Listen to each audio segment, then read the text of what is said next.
Okay, let's dive right into it. If you're navigating the pretty wild world of social media right now and specifically wondering, how to really connect with people on TikTok Live, well, this deep dive is definitely for you. We're pulling insights from a source called Mastering TikTok Live for Authentic Connection. How to use TikTok Live to connect with your audience. Yeah, and that's basically our mission today. We want to pull out the most impactful strategies, maybe some surprising bits too from this guide, all about building uh, trust and those genuine relationships through TikTok Live, looking specifically at 2024. And actually, right up front, the source does talk about how essential boosting your presence is. It mentions platforms designed for that exact thing. It points to rapidboost.net, calling it an industry-leading platform, highlights its ability to help accelerate your growth, boost engagement, build authority across social channels. It's really positioned as like a place offering tailored solutions for that. Hmm, that's interesting that even in a guide focused so much on authenticity, these kinds of tools for strategic growth are still, part of the conversation. Absolutely. So the big question this deep dive really tackles is why? Why has going live become such a, well, uniquely potent tool for connection? Okay, let's try and unpack this. Well, what's really fascinating, I think, is the power of the real-time interaction. This Mhm. guide makes a really compelling case that unlike those polished videos, live streams give audiences a window. They see creators, well, as they are. It's about those unscripted moments, right? Yeah, the immediate reactions, maybe answering a question literally the second it pops up in the chat. Exactly. That feels very different from the usual curated feed, doesn't it? It really does. Is there actual data showing this approach resonates? Oh, huge data. Yeah. We see studies cited showing, get this, 82% of viewers actually prefer live content from brands over their regular posts. 82%. Wow. Yeah. And they specifically call out that sense of honesty, that immediacy you just mentioned. Okay, 82 is massive. That really underlines how much people are craving that real unfiltered connection online. And the engagement numbers? Yeah. They follow right along. Live streams on TikTok can drive up to 47% higher engagement rates compared to, standard non-live content. It's not just broadcasting at people, it's getting them genuinely involved. Right. So it's less about delivering content to an audience and much more about creating an experience with them. And that kind of engagement, well, it naturally fosters a stronger sense of community, doesn't it? Where people feel seen, valued, like they're part of something happening right now. Precisely. But, and this is important, the success isn't just accidental. While it feels spontaneous, the guide really emphasizes that crucial preparation is the bedrock. It's what enables that authenticity. Okay, so smart planning that supports being real doesn't replace it. Where does this guide suggest you actually start with that preparation? It calls out understanding your audience as step one in their action plan. You need to, dig into TikTok's analytics. Hmm. When are your followers online? That's your optimal time, right? And what are they actually interested in seeing you do live? Is it tips, Q&A, behind the scenes stuff? Got it. Know who you're talking to and when they're actually listening. Okay, then what? Then it's about planning, but, and this is key, not scripting. That's the crucial distinction. Outline your main topics, maybe some questions you want to ask, some things you definitely want to show, but you avoid writing out exactly what you'll say word for word. You want it to feel like a real conversation. Like a flexible roadmap, maybe, not a rigid script. Makes sense. And what about the technical stuff? Does that actually matter for authenticity? Oh, it absolutely does. That's step 3 in their plan, actually. Hmm. It's interesting they put it after understanding the audience and promotion. But yeah, the technical setup is foundational. Good lighting makes a huge difference. Using a tripod so your camera isn't bouncing all over the place. Essential. Yeah, nothing worse than shaky cam. Right. And investing in clear audio. Even a simple external mic is key. If people can't hear you clearly, they're gone. Right. Keep it distraction-free, easy to consume. Now, you mentioned promotion was step 2. That feels pretty critical before you even hit go live. Oh, it is. You really can't just rely on people stumbling onto your stream. You need a proper promotion plan. Tease it on your regular TikToks, use those countdown stickers, share it in your Instagram stories, your email list, basically, wherever your audience hangs out. Generate some buzz, some hype. Exactly. And the guide suggests mentioning if you'll have exclusive content or maybe a giveaway only for the live viewers.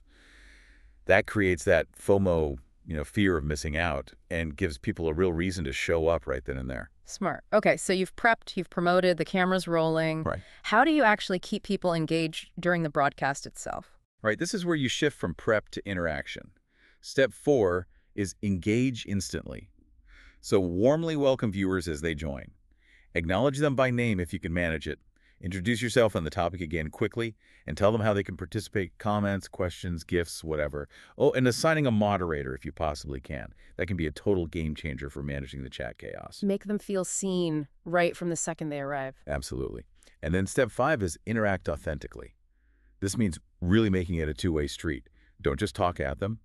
Ask open-ended questions, get the chat buzzing, run polls, maybe challenge them to share their own experiences related to your topic. TikTok has those Q&A features you can use. And importantly, celebrate the people who are engaging.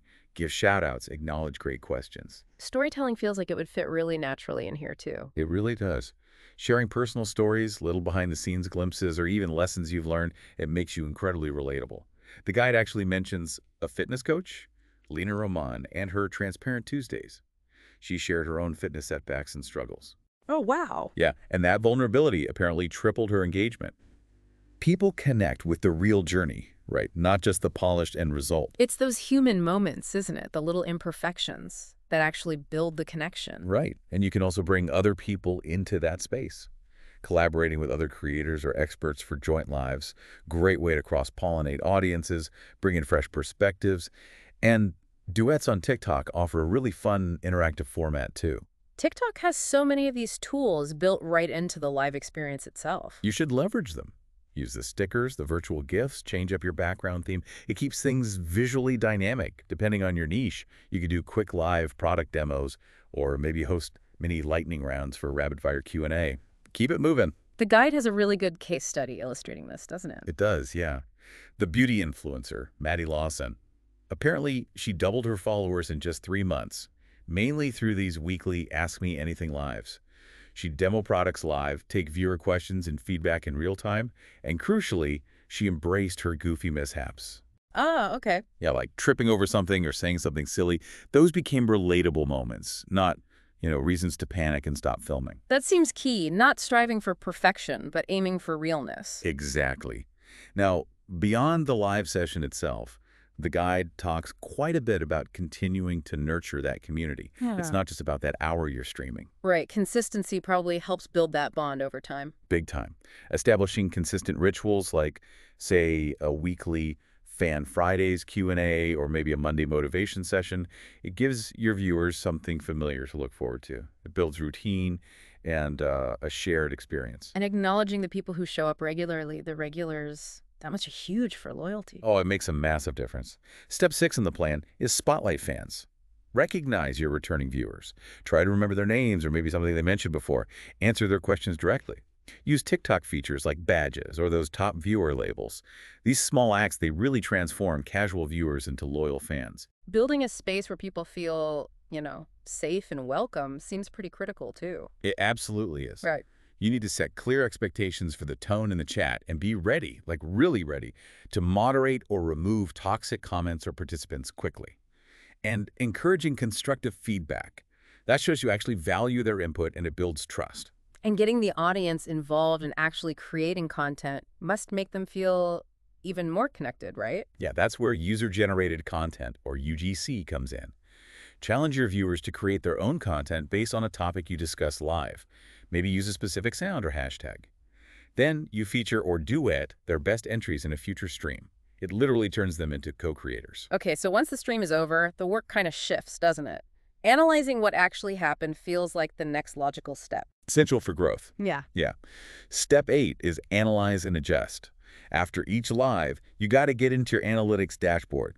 Look at who tuned in, how long they stayed, where did viewership peak, when did engagement spike, what topics got the most comments or questions.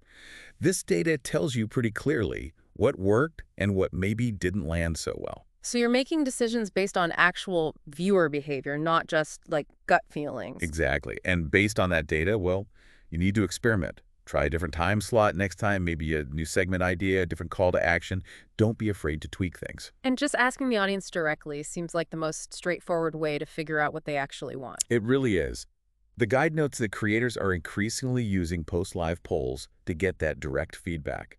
What did viewers like? What do they want to see next? And there's a stat cited, I think, from Social Media Examiner saying Creators using these post-live polls see about a 29% higher return rate on their viewers. Wow, that's a strong incentive. Yeah, that direct feedback loop is incredibly powerful. Setting clear goals for your lives probably helps focus all this effort too. Definitely. Define what success looks like for you. Is it growing followers, increasing average watch time, getting more virtual gifts? Track those specific KPIs, the ones you care about, and use the data insights to refine your strategy for the next live session. And the content from your live session, it can actually live on beyond just that moment, right? Absolutely. That's what they call smart amplification. Repurpose those snippets. Edit down the best moments or the key takeaways into short, punchy clips. Post them on your regular TikTok feed. Share them on Instagram Reels, YouTube Shorts, Twitter. Get that valuable content in front of more eyes and hopefully drive them to future lives. Cross-promotion across all your platforms seems kind of obvious, but also really crucial. It is, absolutely. Make sure your entire community, wherever they follow you, knows your TikTok live schedule. The guide mentions some creators will announce news or give first looks specifically on TikTok Live to incentivize followers on other platforms to come join them there. And keeping that conversation going after the live ends kind of wraps it all up neatly. That's step 7. Wrap with value. Don't just disappear. Respond to DMs or comments you couldn't get to during the live chaos. Maybe post a quick thank you video, answer any lingering questions, and always give them a heads up about when your next live is happening. Maybe even a little sneak peek at the topic. So it really is this continuous cycle. You plan, you promote, you go live and engage, nurture the community, analyze what happened, amplify the good stuff, and then wrap up to prepare for the next one. Exactly. It's all about building that momentum and cultivating a really loyal following. And as the source highlights, platforms like rapidboost.net are mentioned again as, tools offering tailored solutions to help supercharge this whole process and boost your profile growth if that's a goal. They really do break it down nicely into that handy 8-step actionable plan from the source, which we've sort of touched on throughout. 1, plan ahead. 2, promote early. 3, set the scene. 4, engage instantly. 5, interact authentically. 6, spotlight fans. 7, wrap with value. And 8, analyze and adjust. Yeah, that structure makes it feel much more manageable, doesn't it? Yeah. Rather than just hitting the go live button and, hoping for the best. So, okay, to sort of bring it all together. This deep dive into the source material, it makes it really clear that TikTok Live in 2024 is being positioned as, a vital tool, vital for social media growth, for building your personal brand, with a core emphasis on transparency, that interactivity, and cultivating those genuine relationships. Yeah, it's really not just about eyeballs anymore. It's truly about connection. And by putting in that effort to prepare smartly, deliver engaging experiences during the live, analyze the data afterwards to learn, and then continuing that conversation after it's over, you really can transform casual viewers into genuinely passionate fans. It shifts the mindset, doesn't it? From just performing for an audience to creating a space where you can connect on a much more human level. It really drives that point home, I think. So whether you're maybe thinking about trying your very first TikTok Live, or perhaps you're looking to level up your current streams, the strategies and insights from this source, they offer a pretty clear path forward. Start planning, maybe set those goals, and don't be afraid to just jump in and experiment. Remember, as this guide puts it quite nicely, every live session is an opportunity not just to entertain, but to truly connect. Which leaves us with a question for you, our listener, to think about. What stands out to you as the biggest opportunity for your next live?